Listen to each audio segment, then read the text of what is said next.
possible, tout est possible. Il suffit d'y croire.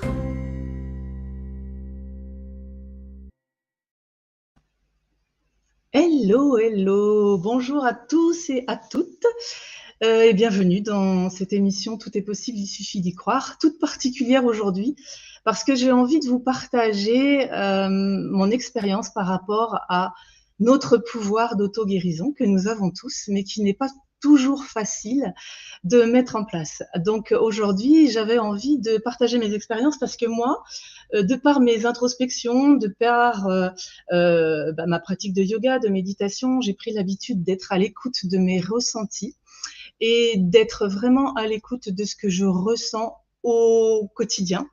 Je ressens ce qui se joue en moi par rapport aux événements qui m'impactent et j'ai cette capacité à prendre conscience que quand ça se cristallise, quand ça se crispe, quand ça devient douloureux dans mon corps, j'arrive à faire le lien avec l'événement et souvent le mal se libère, se soulage. Donc je sais que c'est possible pour tout le monde, mais quand j'en parle, les gens me disent oh, mais comment tu fais ça? Donc aujourd'hui, j'ai envie de vous partager ces expériences et j'ai la chance d'avoir une personne que j'ai rencontrée, Thierry, qui s'intéresse à ce phénomène depuis plus de 30 ans et qui vient m'aider à vous expliquer le phénomène. Bonjour Thierry. Bonjour Chantal, un Ouais. plaisir. Oui, je suis ravie parce que du coup, on discute un petit peu de ces phénomènes ensemble et du coup, tu comprends comment ça fonctionne dans mon cerveau, dans mon corps pour que ça se passe comme ça. Et c'est vrai pour tout le monde en fait. Donc, quand on a un mal quelque part, on pense que c'est l'extérieur qui va nous aider, on prend des médicaments, etc., alors que ça enraye tout le processus, on est d'accord? Ça dépend, des fois, il faut quand même être logique et pallier aux urgences et on peut quand même utiliser la médication pour éliminer des symptômes. Par contre, les notions de compréhension biologique vont être fascinantes lorsqu'on est dans des récidives, lorsqu'on tombe dans des problématiques qui se répètent systématiquement. Là, ça sous-entend qu'il y a peut-être quelque chose qu'on n'a pas compris dans la logique biologique de nos maladies, en fait. Ouais, parce que l'idée, on est bien d'accord, que tout est lié et qu'à partir du moment où il y a un événement qui nous touche, qui nous impacte, ça génère une émotion que souvent on fait pas, on tient pas compte, on la met sous le tapis, on fait comme si elle n'existait pas, on continue à vivre et ça impacte notre corps, ça s'empile, ça s'empile, ça s'empile et en fait, on ne sait plus tirer les fils. Alors que si on devient plus conscient de ce qui se passe dans nos vies, je pense que le fait que ça s'empile pas comme ça, c'est plus facile de devenir plus conscient. Exact. Lorsqu'on vit des choses plus ou moins dramatiques, surtout quand on n'arrive pas à les gérer avec notre mental, elles passent à un niveau inconscient. Et c'est le cerveau qui enclenche un programme biologique inconscient qui va essayer donc de transformer ce problème en solution. Et évidemment, ça va enclencher ce qu'on appelle des programmes biologiques spécifiques au niveau du corps qui vont générer des symptômes. Et c'est là que les maladies vont s'exprimer, en fait.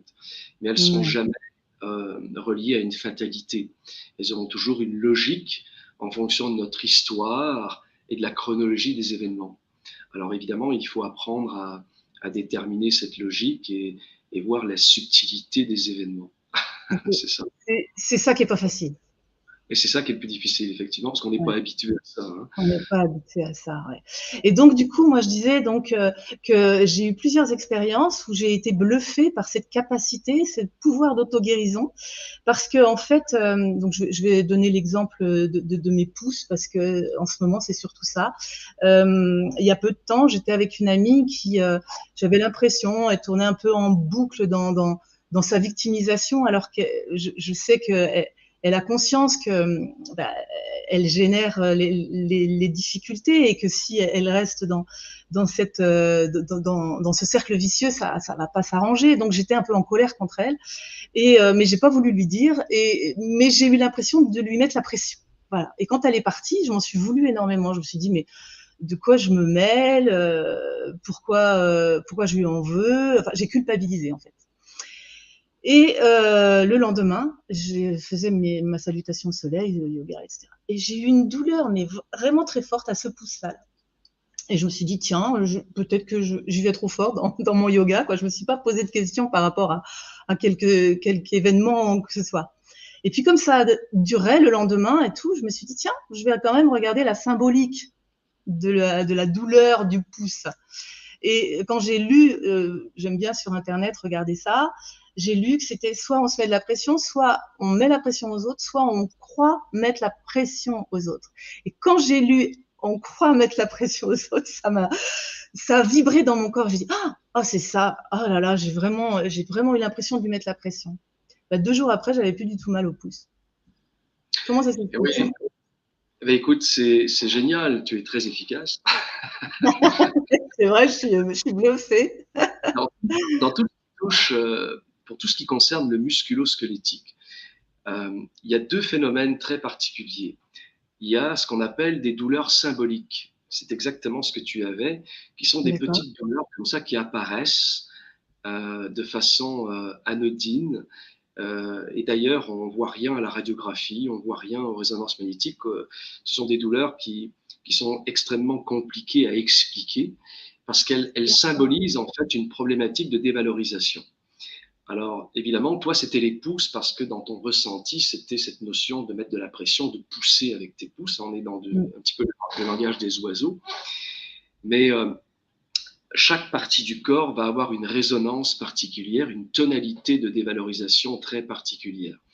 Et la dévalorisation, c'est quelque chose qui est pas toujours évident à expliquer parce que quand on dit oui alors qu'on pense non, quand on accepte de faire des choses alors qu'on n'a pas envie, quand on fait des choses toujours pour faire plaisir aux autres et non pas pour soi, quand on se sacrifie, etc., on va générer effectivement des douleurs symboliques et où, si la masse de choc est très importante, c'est-à-dire si le conflit dure éventuellement des années, qu'on est toujours dans un engrenage où on est maltraité, mal considéré, le cerveau va creuser dans les articulations, creuser dans les tendons, dans les os.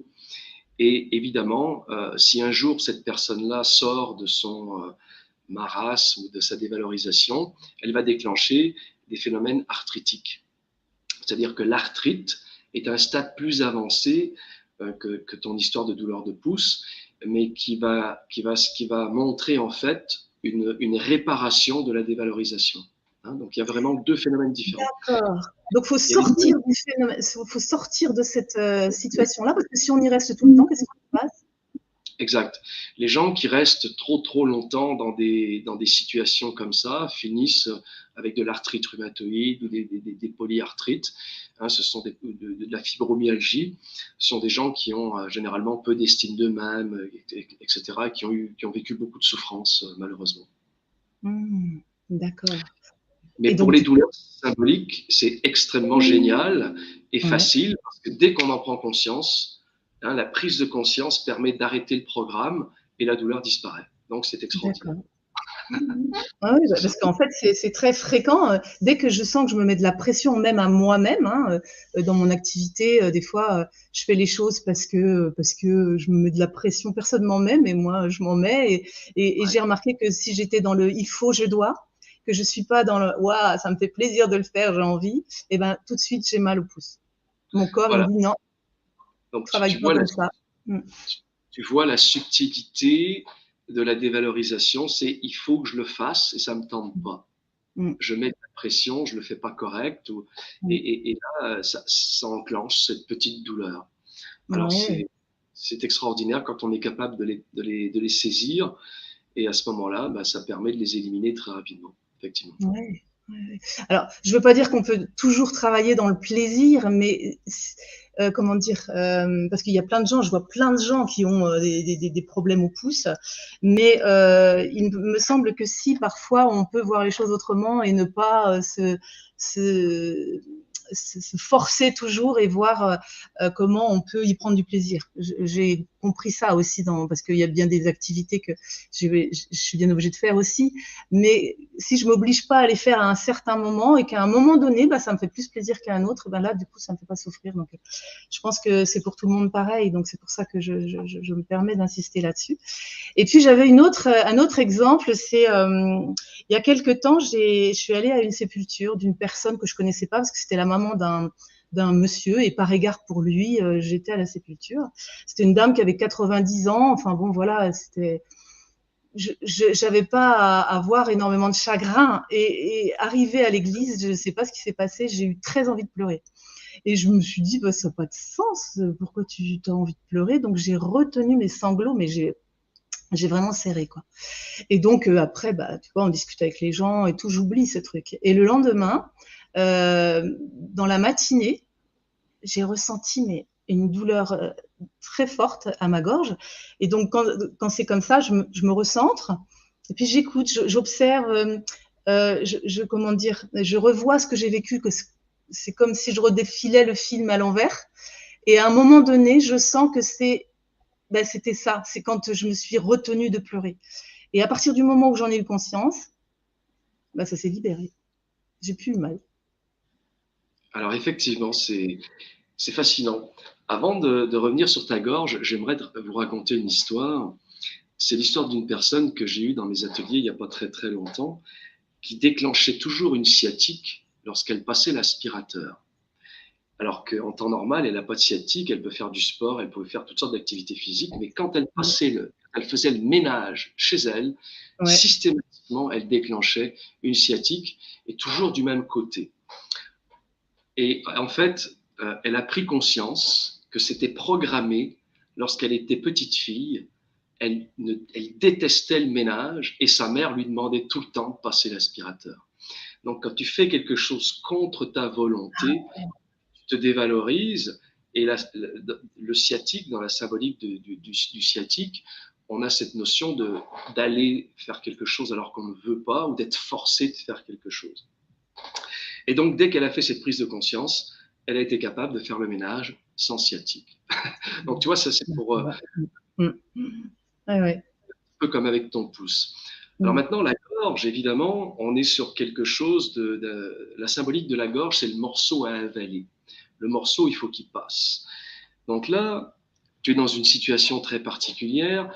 Ça aurait pu être également quelqu'un qui te dit quelque chose et puis tu te retiens de parler. Tu ravales symboliquement le morceau. Là, c'est des chagrins que tu n'as pas envie d'exprimer devant tout le monde. Donc le cerveau, qu'est-ce qu'il fait pour gérer le morceau à passer? Il fabrique une petite masse dans ta gorge, et quelques jours plus tard ou le surlendemain, lorsque tu lâches prise sur l'événement, le cerveau, lui, il faut qu'il décompose cette petite masse, et ça va se faire avec une pharyngite ou une infection de la gorge, et ça fait mal. Et évidemment, si tu en prends conscience, il y a une accélération du phénomène de réparation qui se fait aussi de façon spectaculaire. Alors, On guérit toujours plus vite dans la compréhension. Oui, voilà, quand on devient conscient, tout est beaucoup plus facile. Donc, tu veux dire qu'en fait, j'avais créé cette masse pour permettre de ne pas exprimer ce que j'avais à exprimer, et que c'est parce que, voilà, j'ai pu penser, voilà, c'était passé. Et mon corps, il était en train de se réparer, et c'est pour ça que j'avais mal, en fait. C'est ça, c'est un petit peu comme ça qu'il faut le voir d'un point de vue biologique. Ouais. D'accord. Ok. Le cerveau enclenche toujours un programme extrêmement précis pour nous aider à mieux fonctionner. Alors, c'est quand l'émotion n'est pas gérable, justement, comme tu disais au début de l'émission, le cerveau transforme et enclenche quelque chose pour nous aider à mieux fonctionner. Ouais, d'accord. Donc, c'est intéressant de comprendre que l'événement, forcément, l'événement génère quelque chose en nous. Ça peut être de la joie, mais ça peut être quelque chose qui coince, forcément. Donc, ça génère quelque chose en nous qui est en lien avec une partie du cerveau. Tu vois, on a une pensée, une émotion, c'est en lien avec une partie du cerveau le cerveau, lui, il va, comment dire, compenser ou je sais pas quoi dans un organe, dans une partie du corps. Oui, on pourrait dire que d'un point de vue très simple, tous les organes du corps sont reliés à ce qu'on appelle un relais dans le cerveau. On peut imaginer comme une boîte à fusibles avec plein de petits fusibles. Et tous nos organes du corps sont connectés à ces fusibles. Et dans une situation précise, si on n'est pas capable de gérer cette situation, le cerveau va enclencher via le relais, via le fusible en fait, sur l'organe qui est concerné par notre problématique, ce qu'on appelle un programme biologique spécifique. Alors il peut fabriquer de la masse, ou creuser, ou D'accord. bloquer, ou stimuler. Le cerveau, il peut faire juste uniquement 4 choses pour nous aider à mieux fonctionner. Mais évidemment, lorsque la problématique est réglée, le cerveau, lui, qu'est-ce qu'il va faire? Il va inverser le processus. Et en inversant le processus, eh bien évidemment, il y a des symptômes qui peuvent être de la douleur, de l'inflammation, des infections. Il y a plusieurs choses qui vont arriver. C'est là que la médecine arrive pour diagnostiquer ce qui s'est passé. D'accord. Non, c'est passionnant en fait. Ouais. Donc en fait, rien ne nous tombe comme ça. Il y a forcément un lien avec notre vécu.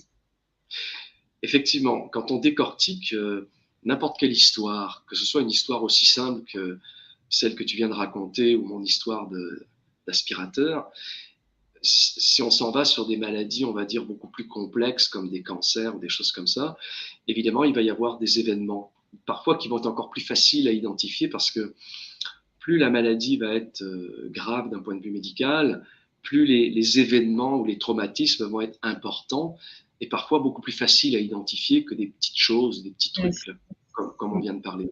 Ouais, c'est ça. Effectivement, tu as raison. Il n'y a jamais rien qui arrive comme ça par hasard. Croire que ça arrive par hasard, ça reste une croyance et il faut faire attention aux croyances parce que ça évite de réfléchir. Donc, c'est mieux des fois de considérer autre chose. Ouais. Et par exemple, un rhume, on se dit, oh, j'ai pris froid, je me suis enrhumée. Qu'est-ce qui se passe dans ces cas-là? On a aussi un conflit intérieur, quelque chose?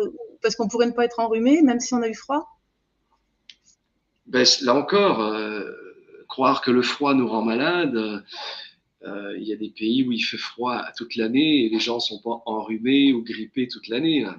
Et il y a des pays extrêmement chauds où ils ont aussi des rhumes. Donc, le rhume, on peut avoir plusieurs symptômes. Ça peut être, on peut considérer que c'est le sinus. À quoi ça sert un sinus? Le nez, ça sert à détecter les odeurs agréables ou détecter les odeurs désagréables. C'est comme ça que les animaux font d'ailleurs pour se reconnaître ou pour voir le danger venir. Ben, nous, les humains, on fait la même chose avec notre nez. Mais qu'est-ce qu'on a tendance à dire? Ben, lui, je le sens pas. Lui, je l'ai pas senti venir. Ce qu'il m'a fait, je l'ai pas senti venir. Ou j'ai perdu l'odeur agréable. Hein, le petit garçon qui perd l'odeur agréable de maman parce qu'il s'en va à la garderie, il est plus collé sur elle. Donc le cerveau, si on fait un conflit, par exemple, de quelqu'un qui commence à nous menacer, qu'on perçoit comme un danger, qu'on n'est plus capable de sentir, le cerveau, il va faire des petits trous dans les sinus pour augmenter le diamètre des sinus, pour mieux sentir le danger arriver. Puis ça passe inaperçu, on peut le voir au microscope électronique par contre. Et lorsque le danger est parti, ou que vous avez fait la paix avec cette personne-là, ces petits trous-là, il faut que le cerveau il les répare. Et comment il va les réparer? Il va les réparer avec une sinusite. Alors là, la sinusite, c'est la deuxième étape du conflit de je n'ai pas pu le sentir ou je ne l'ai pas senti venir, ou lui, il me pue au nez. Hein.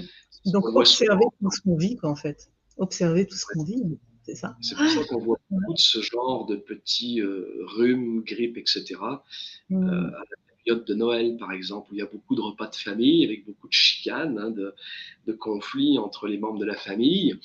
Beaucoup de personnes, d'ailleurs, se dévalorisent en allant dans les repas de famille, même s'ils ne veulent pas y aller, ils y vont quand même. Et ça fait des conflits. Et après ça, il y a beaucoup de rhumes ou de grippe dans cette période-là. Voilà, d'accord. C'est vraiment, enfin moi ça me passionne. J'avais aussi une fois une conversation avec des personnes où j'ai eu honte de pas savoir répondre et voilà, c'était très, je me suis sentie nulle quoi en fait. Et on était au restaurant et tout, donc j'ai pas répondu, j'ai pas su répondre à une question. Donc moi qui ai tendance à me dire que je suis pas assez cultivée, tout ça, donc ça a ravivé tout ça. Et quand je me suis couchée, mais j'ai eu très très mal au ventre, une douleur. Et là, c'est pareil, je tire les fils de ce que j'ai vécu et j'ai compris que c'était en lien avec cette honte que j'avais. Mais là, ça a été vraiment rapide parce que c'était la nuit suivante, quoi. Et le fait que j'ai fait le rapprochement entre cette honte-là que j'ai eue j'avais plus mal. Génial, tu es vraiment efficace. Bah C'est ouais, non, mais c'est vrai que je trouve que c'est hyper intéressant, mais je me dis que si moi j'arrive à le faire, je pense que tout le monde peut faire, mais c'est juste s'observer, quoi, en fait. Observer et ressentir, être en lien avec nos ressentis. C'est ça on n'a pas appris. Ça, c'est très, très classique au restaurant, hein, où quand on va manger, on est dans un petit groupe, on rentre le soir, on se sent pas bien, on pense souvent on a fait une intoxication alimentaire. Hein, c'est ce que le commun des mortels va penser, comme tout à l'heure quand tu parlais du froid qui donne le rhume. Mm. Mm. Mais si effectivement on commence à se poser des questions, qu'est-ce qui s'est passé pendant ce repas? Mm. Souvent, il va se passer quelque chose. Bon, là, toi, tu as ressenti de la honte, mais ça va être souvent une situation où quelqu'un vous dit quelque chose, ça ne fait pas votre affaire, vous êtes en train de manger, symboliquement, vous digérez pas le morceau, vous l'assimilez pas, et ça vient perturber la digestion, et tu rentres le soir et tu te sens pas bien, tu as envie de vomir si tu as ressenti de la colère, ou tu as de la diarrhée si c'est vraiment juste le morceau qui est resté bloqué. Et quand tu lâches prise, ça peut être le soir même, le lendemain ou quelques jours après. Ça dépend de l'intensité de ce qui s'est passé en fait. Mm. J'ai une histoire très drôle. C'est quelqu'un qui maîtrise bien mes affaires. Elle s'en va en vacances avec son nouveau petit copain. Ils vont dans un pays et ils commandent des homards. Le serveur arrive, il arrive avec les 2 homards, il dit, voyez comment mes homards sont beaux, etc. Et ils leur disent tous les deux, ben, c'est bon, on les prend. Et quand le serveur s'en va faire cuire les homards, son copain lui dit, oh, pauvre petite bête, si elle savait qu'on va les tuer puis les manger après. Tu sais, il pense à la souffrance des homards. Mm. Bon, elle n'en fait pas de cas. 10-15 minutes plus tard, il commence à manger les homards, et dès que lui commence à manger son homard, il se sent pas bien. Il dit, ah, oh, je me sens pas bien, je pense que je suis en train de mal digérer les homards et de faire un problème digestif. Et elle, tout de suite, lui dit, hey, rappelle-toi, qu'est-ce que tu disais tout à l'heure, hein, quand le serveur est venu avec les homards, hein, t'avais de la pitié parce qu'on allait les tuer, etc., puis qu'on allait les manger. Alors lui, il la regarde, il dit, ouais, c'est vrai, c'est vrai, c'est vrai. Juste le fait de l'exprimer, son indigestion est partie et il a pu manger ses homards. Donc des fois, ce sont des choses très, très simples. Ouais, ouais. Mais oui. Très simples. Ouais. C'est en fait de venir à la conscience, quoi, en fait. Effectivement. Les guérisons sont toujours accélérées, quelle qu'elle soit, avec une prise de conscience de l'histoire qui vient avec la problématique. Oui, que ce soit pour quelque chose d'anodin ou pour quelque chose de plus grave. Il y a toujours une compréhension à avoir. C'est pour ça que toute compréhension biologique du sens en fait de la maladie, pourquoi elle déclenche et pourquoi elle s'exprime, va permettre et ou accélérer la guérison définitive. Et éviter les récidives aussi, éventuellement. Oui, donc là, il faut aller voir, comme tu parles, des rails, c'est-à-dire, pour moi, c'est une racine, en fait. C'est la prise qui est branchée, toujours. Un peu ça, non? Oui, ce sont des choses qui sont complètement inconscientes. On les a sous les yeux, on ne les voit pas.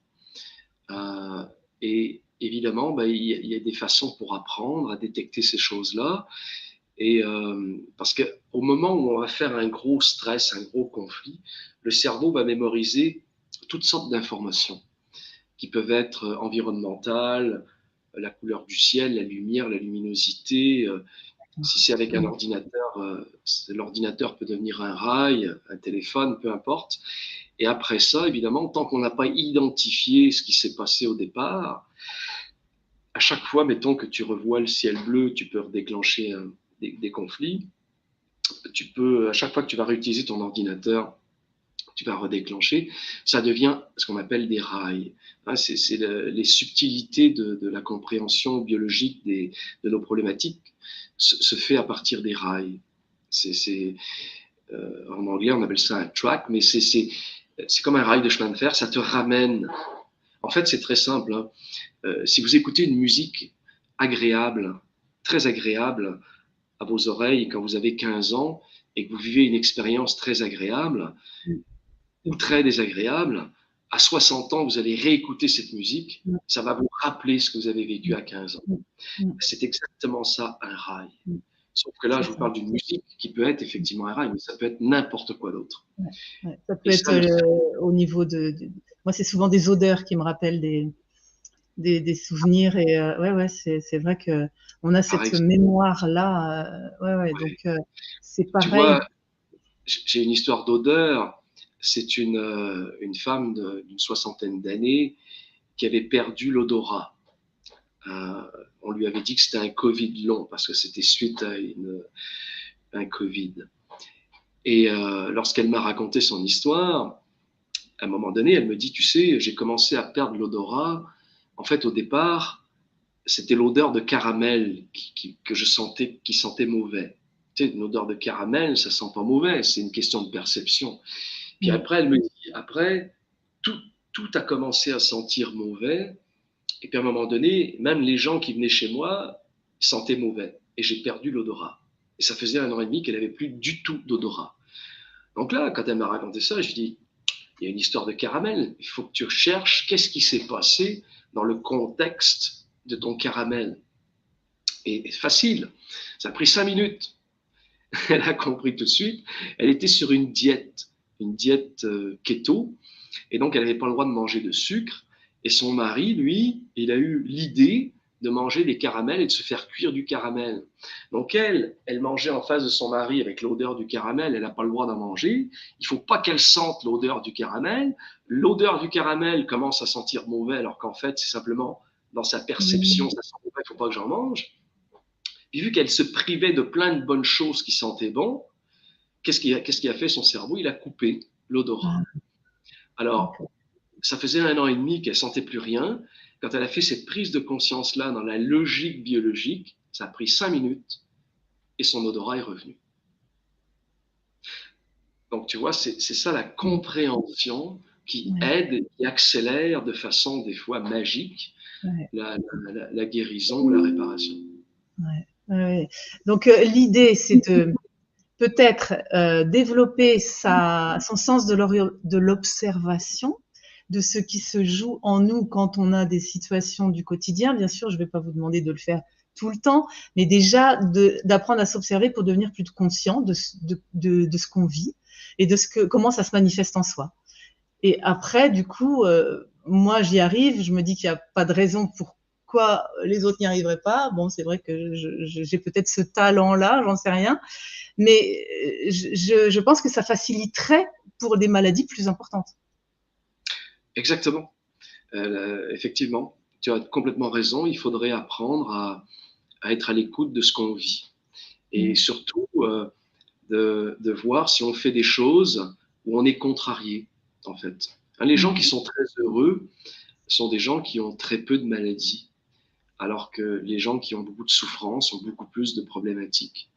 Ça, c'est un lien qui est incontestable. Alors, parce que le bonheur, nos activités heureuses ne vont pas programmer des choses problématiques, hein, c'est évident. Mais oui, on ne nous a pas habitués à être à l'écoute de ce qu'on fait, de ce qu'on vit, etc. Donc, c'est vraiment un apprentissage qui n'est pas facile, mais enfin, moi, c'est vraiment ce que je transmets par le biais de mon activité, c'est de devenir de plus en plus conscient de ce qui se passe pour justement dénouer tout ce qui nous encombre. Et ça marche, la preuve, ma vie en est facilitée et mon état de santé est réel, quoi. Donc, bien sûr, je ne dis pas que je ne vais pas revivre des maladies, parce qu'en fait, tu sais, à un moment donné, je pensais, puisque j'étais beaucoup dans la spiritualité, que plus j'allais travailler sur moi, moins j'allais être malade. Mais en fait, c'est pas ça l'équation. C'est la maladie. Non, la maladie, elle vient me dire ce sur quoi je dois travailler. C'est pas pareil. Voilà. J'ai compris il n'y a pas longtemps. C'est Jung qui disait on n'est pas là pour guérir nos maladies, ce sont nos maladies qui sont là pour nous guérir. Et effectivement, la compréhension du sens biologique de ce qui nous arrive permet de changer des choses dans notre vie, hein, dans nos vies respectives, dans nos dynamiques familiales, peu importe. Et malheureusement, sinon, on peut rester en tant que victime. Hein. On reste dans la victimite, comme on dit chez nous, ou dans la fatalité, alors qu'en fait, c'est pas vrai. Hein, Parce que pour guérir, parfois, j'ai remarqué aussi, puisque j'ai pas que des choses faciles non plus dans ma vie, de comprendre qu'il y a des choses à changer. Par exemple, si on a un ressenti où on est vraiment mal avec son compagnon ou dans son travail, ou etc. Si on en a conscience, on sent bien que c'est pas, mais qu'on se dit, j'ai pas le choix. Mais si on a toujours le choix, eh bien, si on n'écoute pas ce ressenti-là, là, on tombe vraiment malade. Alors que si on met en action des choses pour se séparer, pour changer de travail, donc ça nous demande de nous responsabiliser. C'est pour ça aussi qu'il y a beaucoup de personnes qui n'en sont pas là parce que oui, ça demande de l'énergie, ça demande de vraiment se prendre en main, devenir acteur de sa vie, quoi, en fait. Exact. Tu vois, par exemple, quelqu'un qui reste dans une situation où il n'est pas bien, mais il ne sait pas où aller. Est-ce que je quitte? Est-ce que je reste? Est-ce que je garde ce travail? Est-ce que je m'en vais en faire un autre? Est-ce que je déménage? Il est dans une indécision de direction. Eh bien ça, ce ressenti-là précis va donner ce qu'on appelle un syndrome de fatigue chronique. Dans la nature, il y a des animaux, comme le mouton par exemple, lorsqu'il est perdu du troupeau, son cerveau lui fait baisser son taux de cortisol pour qu'il tombe fatigué, pour qu'il s'en aille pas dans la mauvaise direction. Bien, chez nous, les humains, c'est la même chose. Hein. On est aussi des animaux. Et nous, la meilleure solution biologique que le cerveau va trouver si vous êtes coincé et que vous ne savez pas dans quelle direction aller, c'est vous donner une baisse d'énergie, une baisse, donc les corticosurrénales sont, la sécrétion de cortisol diminue, vous êtes fatigué chronique. Ça peut donner ce qu'on appelle la maladie d'Edison, qui nécessite des prises de cortisol, de cortisone, etc. Et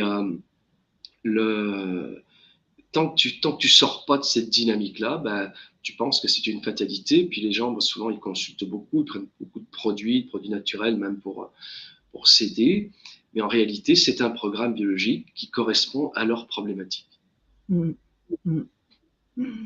non, c'est pas évident. Hein. Je dis pas que c'est facile et que c'est en un claquement de doigts qu'on y arrive. Il faut du temps. Oui, puis il y a des solutions qui sont difficiles à trouver, hein, ce qu'on appelle la solution pratique, parce que nos dynamiques de vie sont pas faciles. Et des fois, il y a des solutions qui sont extrêmement compliquées à mettre en œuvre. Je sais bien, mais c'est pas non plus la majorité. Moi, j'ai envie de dire qu'il y a toujours une solution adaptée, déjà des petites marches, des petits pas pour changer les choses, devenir plus soi-même, mieux se connaître ses besoins, parce que sinon, si on ne se connaît pas, effectivement, là, on peut vraiment tomber malade. Parce qu'on ne se respecte pas du tout. Ouais. Moi, je fais vraiment cet éloge de la connaissance de soi, parce que c'est ça qui m'a aidé, moi, à sortir d'un marasme où j'étais dans le manque d'énergie, les peurs. Et ouais, la connaissance de soi, ça, c'est super, parce qu'au moins, on définit ses besoins et on peut se respecter. Et même si ça demande des changements dans sa vie. Et c'est tellement libérateur. Alors après, évidemment, il y a des notions qu'on ne peut pas trouver par soi-même. Il faut se faire expliquer éventuellement c'est quoi la symbolique d'un poumon, la symbolique d'une bronche, une problématique d'estomac. C'est-à-dire qu'à chaque fois qu'on a une problématique particulière dans notre corps, ça va exprimer et ça va être connecté à des ressentis ou des émotions particulières. Et quand on est capable d'avoir ces informations-là et qu'on déclenche et qu'on a un diagnostic après de tel ou tel truc, on est capable de faire le lien entre le diagnostic et notre vie. Hein, c'est ça et là, ça nous permet d'être beaucoup plus proactifs et éventuellement de solutionner beaucoup plus rapidement ou de guérir plus vite. Merci Thierry.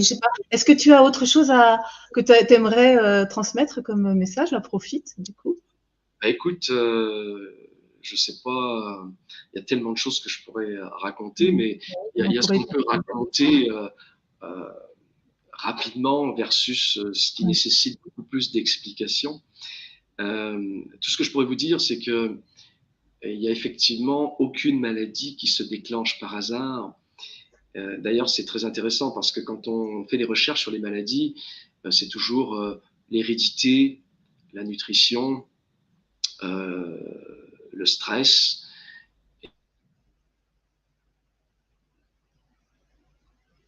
une qualité de notre corps physique. Mais sur les programmes biologiques, vous avez des gens qui sont extrêmement disciplinés sur la nutrition. Je pense à Steve Jobs, par exemple, qui est décédé d'un cancer du pancréas très jeune, à 50 et quelques années. Ce gars-là, il mangeait bio, il faisait attention, il méditait tous les jours. Ça ne l'a pas protégé. Donc, il faut faire attention. Il faut bien comprendre qu'il y a deux choses différentes. Il y a le corps physique et il y a le programme biologique.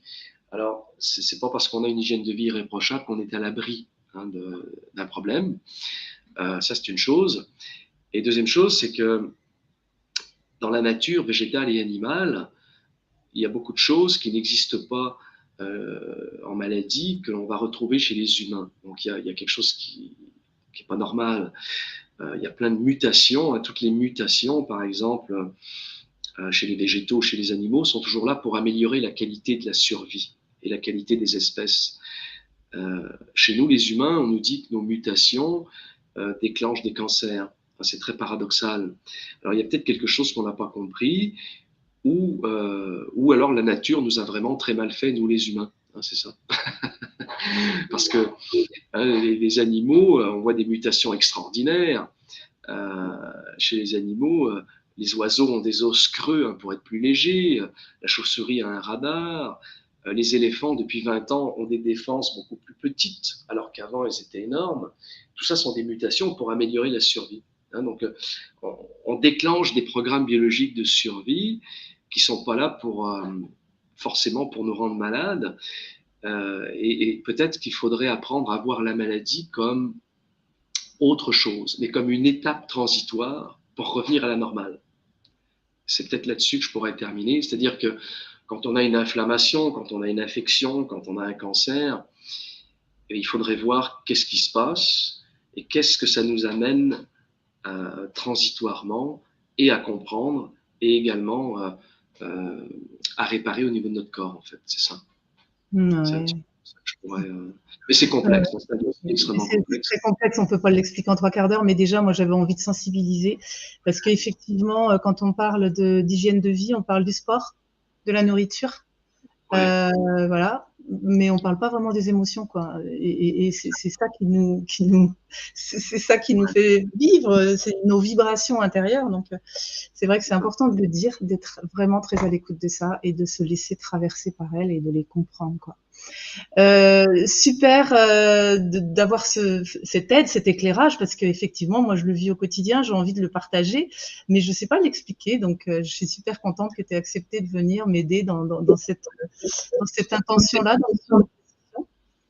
Et je voulais terminer pour dire que effectivement, tu proposes éventuellement pour les personnes qui ont envie d'approfondir ça, de savoir comment ça fonctionne, bah, tu proposes des conférences en ligne gratuites. Donc, je vais mettre ton adresse mail sous cette vidéo et puis du coup, les gens pourront te contacter s'ils ont envie d'aller y voir d'un peu plus près, d'approfondir, de comprendre, de te poser des questions parce qu'en plus, c'est en direct, donc on peut te poser des questions, c'est hyper accessible, j'adore. Moi, je te remercie vraiment pour le temps que tu me consacres, ton accessibilité et ta disponibilité. T'es vraiment super. C'est moi qui te remercie, mais je dois dire que tu te débrouilles très bien et tu es excellente. Merci beaucoup. Je t'embrasse, au plaisir de rééchanger avec toi. Et puis, à très bientôt. À bientôt. Au revoir. Bye, bye Chantal, merci. Eh bien voilà, j'ai vraiment cette intention de vous éclairer sur ce processus d'auto-guérison.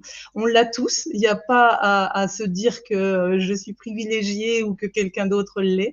Vous avez ce pouvoir-là, donc franchement, allez vous faire aider parce que souvent c'est nos peurs qui enrayent tout. Donc n'hésitez pas à vous faire aider. Ma chaîne, elle est là pour ça. J'interviewe de professionnels du bien-être qui peuvent vous aider dans ça. Donc, allez-y sans frein, en tout cas. Moi, je me suis fait beaucoup aider pour ça, pour en arriver là où je suis. Je vous souhaite le meilleur. Prenez soin de vous. Vous êtes la personne la plus importante de votre vie. Ne l'oubliez pas. Au revoir. Et pour aller plus loin, vous pouvez explorer mon site Brin de Sagesse, où vous trouverez entre autres mon livre Sur le chemin de mon éveil, de cœur à cœur. Pensez à vous abonner et à cliquer sur la cloche pour être informé de mes diffusions.